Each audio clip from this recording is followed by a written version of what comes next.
একটা তথ্য আপনাকে দিয়ে রাখলো, আমার কলিগরা অনেকে প্রশ্ন ছিল এই বেছে বেছে ফুটেজগুলি বাইরে তারা পাঠালো। আমাদের আপনার সংস্থার কাছে আরো তথ্য থাকবে। আল জাজিরার স্যাটেলাইট লিঙ্ক ব্যাপকভাবে ব্যবহৃত হয়েছে এই মিথ্যা তথ্য প্রচার করার জন্য। তারা হেফাজতের আমল থেকেই, ওই সময় থেকেই এভাবে এই কাজ করে আসছে। ওয়ান সাইডের সম্পূর্ণ মিথ্যা।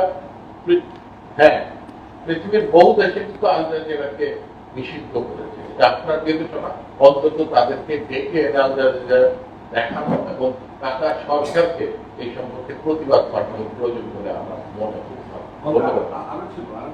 হ্যাঁ, আমি আল জাজিরাটা দেখেছি।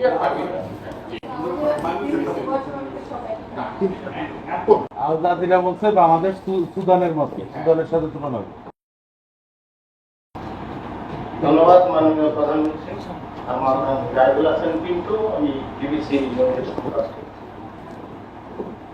কি হয়েছে না হয়েছে তো আমরা সবাই জানি, দেখেছি অনেক কিছু, আমরা জানিও না ভিতরে ভিতরে কি হয়েছে।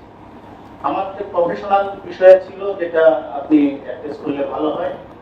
আমার মনে হয় যে এই পরিস্থিতিতে টেলিভিশন মিডিয়া এবং প্রিন্ট মিডিয়ার মধ্যে একটু মুখোমুখি অবস্থা হচ্ছে। কেন হয়েছে? কারণ টিভিতে আমরা যে তথ্যগুলো দেই না, যে কোনো পরিস্থিতি নিয়ন্ত্রণ আনার জন্য সাংবাদিকদের একটা দায়িত্ব থাকে, পরিস্থিতি যেন প্রশমন হয় সেই হিসাব করে আমরা যেটা বলি, যেটা বলি না। প্রিন্ট মিডিয়া আবার সেটা যখন বলা হয় তখন আমাদের একটু বিশ্বাসযোগ্যতা নিয়ে প্রশ্ন, এই সমন্বয়টা একটু করা দরকার। দ্বিতীয়ত, এখানে অনেক বিজ্ঞজনরা আছেন। এই যে দেখেন, আজকেও একটি টেলিভিশন যে বন্দিল টকশোতে যাওয়ার জন্য আমাদের এত লোক টকশোতে যাওয়ার লোক পাওয়া যাচ্ছে না। আমাদের লোকগুলি কোথায়? এরা এতদিন ছিল, এই 3 দিন কথা বলতে আসে না। এটা আপনার বিবেচনায় নেওয়া দরকার। আরেকটা হলো, এখানে গোয়েন্দা ব্যর্থতার কথা বলা হয়েছে। Media on record, not the record. আমার ব্যক্তিগত কিছু প্রিভিলেজ আছে এই সমস্ত তথ্য পাওয়ার, কিছু কিছু আমি আপনাকে দিয়েছি। দেখেন, গোয়েন্দারা রিপোর্ট দিয়েছে, সেই রিপোর্ট আমি নিজেও করেছি। আমিও যখন আইন শৃঙ্খলা বাহিনীর ঊর্ধ্বতন কর্তৃপক্ষের সঙ্গে কথা বলি, আমার অফিস যখন আমার অফিসের ডান পাশে বিল্ডিং ভাঙে, বাম পাশে বিল্ডিং ভাঙে, তখন তারা বলে ফোর্স নেই। মহাখালীর ঘটনাটা যদি দেখেন, এই অফিস এই তার পিছনে আগুনটা দিয়েছে, 3টার পর সেখানে ফোর্স ছিল। কেন ছিল? কোন পরিস্থিতি হলে একজন ডেপুটি কমিশনার 60 জন ফোর্স নিয়ে পালিয়ে গেল? কেন পালালো? তার তো পালিয়ে যাওয়ার কথা। 60 জন ফোর্স, একটা বিশাল ফোর্স লড়াই করার জন্য।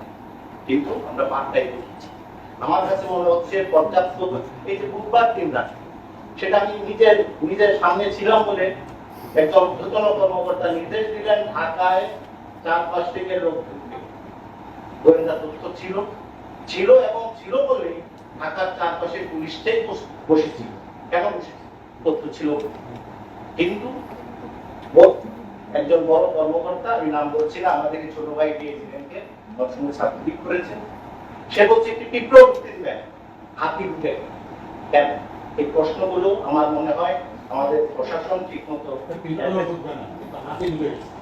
অ্যাড্রেস করেছে কিনা, এটা একটা দেখার বিষয়।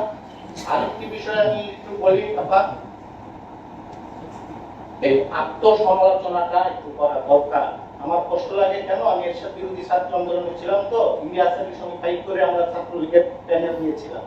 সেই আওয়ামী লীগের অফিস আর্মি পুলিশ দিয়ে পাহারা দিয়ে রাখতে হবে 15 বছর ক্ষমতায় থাকার পরে এই সিচুয়েশন কেন হলো, আমার এইটাও প্রশ্ন। আমি এইটাও জানতে না, আমি ব্যক্তিগতভাবে আক্রমণের কথা আমি বলবো না, কারণ রাষ্ট্র যখন আক্রান্ত হয় তখন আমি বাঁচবো না। এটা তো খুবই স্বাভাবিক। আমার কয়জন সাংবাদিক মারা গেল, কয়জন আমার নিজের সহকর্মী গুলি দিত, 12টা গুলি খেয়েছে। তেমন সারা দেশ যখন আক্রান্ত, আমি আপনি আক্রান্ত হবো, এটা আমি আলাদা করে দেখি না। কিন্তু আমি যেমন কথাগুলি বলছি, আমার ভবিষ্যতে এই ধরনের ঘটনা ঘটবে, ঘটছে যেন ওই ষড়যন্ত্রকারীরা বসা নেই। তারা করবে এই ষড়যন্ত্র, এই অতীত হয়েছে, ভবিষ্যৎ। আমি যেটা জানতে চাই, আমাদের তথ্যগুলি থাকার পরও বিন্যস্ত হয় কিনা। আপনার নিশ্চয়ই মনে আছে মাননীয় প্রধানমন্ত্রী 2013 সালে গোয়েন্দা তথ্য ছিল। আমাদের লোকজন কি বলেছিল? তারা বলেছিল এই মৌলানা এসে মোনাজাত করে চলে যাও। মোনাজাত করে কি করে দিয়েছে সেটা আমরা জানি। 9/11 গোয়েন্দা তথ্য ছিল, যেটা আপনার তদন্ত কমিশনের রিপোর্টও আছে, সমন্বয় করতে পারেন।